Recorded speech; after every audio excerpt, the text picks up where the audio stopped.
What does it mean to be a family? When some people think of family, they think of this picture on the right: the mother, father, and then the children, all together, happy, interactive, and everything's going well. But sometimes there's dysfunctional families, families that aren't on the same level. They can't get along. Different things happen. Toxic things happen.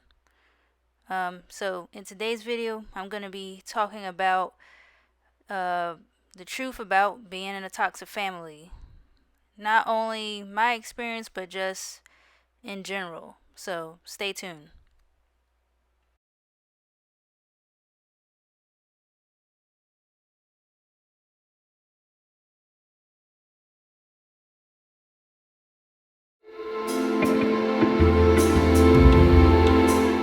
Hey there, Arma here. Welcome back, guys, to a new video. Today, I just want to kind of have like a real talk, just open up and just express how I feel about just toxic family in general. So I could say from my experience that growing up, there's been some dysfunctional pieces or troubling aspects as far as like family interaction when growing up, and I would say that it did affect like my confidence and the way I interacted with others in school, because honestly, my school, there was a lot of toxic classmates as well, but I won't get into that. But not just only from my experience, but I know, like, growing up, other friends or other people who have dealt with living in a dysfunctional home, living with toxic parents, sisters, brothers, etc. So it's something that I somewhat currently deal with, and hopefully one day I'm in a better situation where things are more, peaceful and positive. But for right now, I have to work with what I have. So basically, a lot of people, when dealing with toxic family, everyone, when they think of family, like, family's supposed to be close. Everyone's supposed to be, together. And sometimes, because we hear the word family, we think of people who are blood related, you know, within your gene, your family line, your family tree. Now there's also uh non-related family that can be like very close friends, or how people would say family friends, or you have godfathers, godmothers, who's there to help look out after children or other family members in general. And they may see that other people may see non-related people as their family, and then there's people that just see their friends as their family. A lot of the times we have to realize, and I have to keep realizing myself, that family, just because you're related to them, doesn't mean you're gonna like always get along with them. That everything is grounded. You're gonna have some, if you're in a toxic family, there's gonna be some earthquake like situations, right? And I guess the best way to deal with situations that are kind of earthquakey um, is to find a way to get back to a neutral standpoint. So, um, doing things that make you happy, focusing on yourself. If it's listening to music, dancing, positive affirmations, meditation, or just looking up your favorite YouTuber, having a laugh, being entertained, but anything that can help you cope with the negativity. So, some signs of toxic family members is that there's always like micromanaging, or if it comes to parents, I would like to call it micro parenting. Like, because it's It's like every little nitpick thing you do, even when you aren't fully aware of what you're doing, you get called out on it.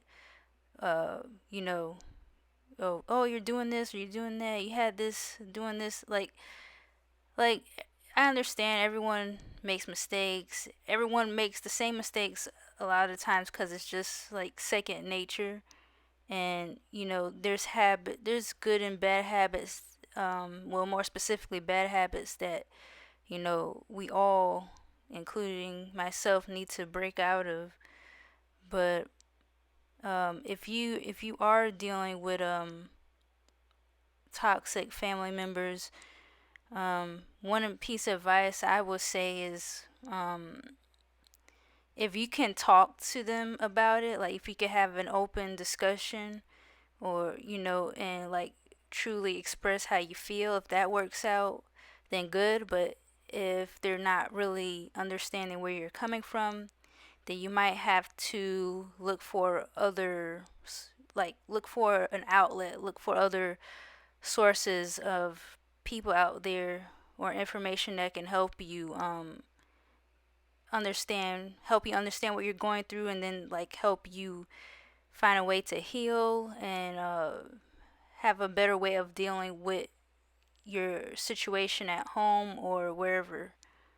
Another sign, or some other signs of being in a toxic family, is like you feel like you're on eggshells or you're walking on glass, like shattered glass, kind of. You gotta like tiptoe your way around what you say. Like you have to be very cautious of what you say, um, because a lot of emotions can get involved, and sometimes people who are emotionally immature can just get very upset very quickly. And I think part of it also is that we have to be able to build emotional intelligence. I think the world could use more emotional intelligence. I think because I don't know if you see all the news that's going on with like the crazy like things that's been happening. It seems like with all, especially like with all the violence, is like, there's always a better way of diffusing a situation, besides just trying to like explode and like go crazy and then something bad ends up happening. There's always a better solution because everything comes to choices and consequences. So there's good choices, bad choices, and good and bad consequences. Another sign can be basically you don't feel like you're heard or you feel neglected, um, and not in a way where you're like, oh, they're not giving me enough attention, I'm so mad. Like not like in a needy way, but for simple things that you feel like there could be attention for. Because like if you're close with family, um, there's gonna be times where you want to conversate with your family, but if it's toxic, it's there's kind of like a closed bridge in a way, and you have to find your way through it. But sometimes you can't get through it, right? Sometimes we don't have the key to everything. There's so much that goes on when it comes to toxic family. I've heard of multiple stories where people said that whenever they would go to school, they didn't interact as much, or they didn't want to participate as much in class because when they go home, their parents shut their voices down for mostly everything. They don't feel they're being heard with it at home. So it's like, if I'm going to school, why participate? The teachers want to hear what I have to say to their question, or they want me to answer a question. And it's like, teachers are like, well, who has the question? And you're sitting there like, well, I don't really want to say anything because subconsciously I don't think my voice or opinion matters. And I think also there should be there should be more awareness towards the like the way children or like students function in class, and how it ties to uh be I guess the behavioral situation that they have like at home with their parents, because that really does honestly affect how, in a subconscious way, I believe it has a way that affects students in the classroom.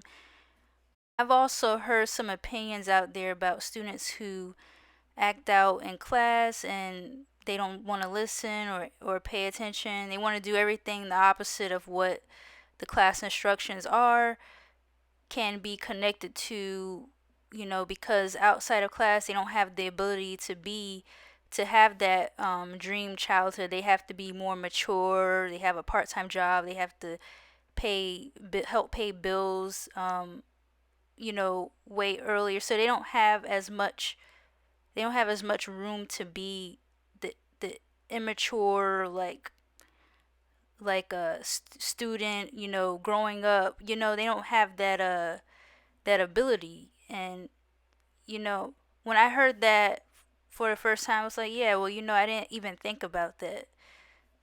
Another sign that you're dealing with toxic family is, name calling, using profanity. Like, there's so many families out there that just name call um, other family members in general, so it's like so badly, and most of the time it's unnecessary, especially if the person on the opposite end isn't using profanity or isn't name calling. Like, if it's name calling and it's like basically using profanity to insult someone because you're upset and angry, like that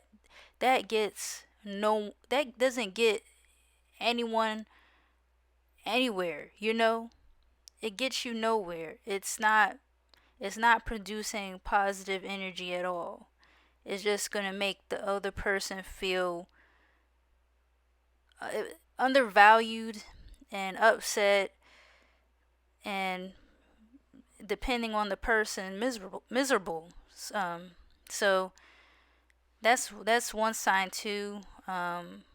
From my experience, I just try to find other outlets that I can express myself to others, my situation about, and just know that those words, the names that they're calling you, it doesn't define you. It just is a reflection of the person, right? It's a reflection of the person who is calling you those names. So, like the saying goes, when people show you who they are, you gotta believe it, even though it's hard sometimes, especially when it comes to family. So, I know I've been rambling around all over the place, but I'm mainly trying to get some things off my chest, relieve some stress. So, basically, guys, the truth about being in a toxic family is with this question that I have here. They say blood is thicker than water, or is clean water healthier than bad blood? Well, I guess it depends on the person and the situation, but either way, no one wants to be in a toxic situations with those they love and care for. So the truth is that family are human beings. They're people, just like a stranger or your coworker or your classmate or your friends. And you're not given the choice of who's your family, you know. So you kind of, if things aren't going right, you kind of have to work around it and find your group, your tribe of people that truly support you and want to see you do well and will not call you names and just there to support you and want to make you feel happy. So basically, guys, this was pretty much the video for today. I hope you guys enjoy. Like, comment, share, and subscribe if you're new. If you like to see more, if you like to see another video like this talking more about toxic family and different situations, let me know. Alright, guys, see you in the next one. Take care.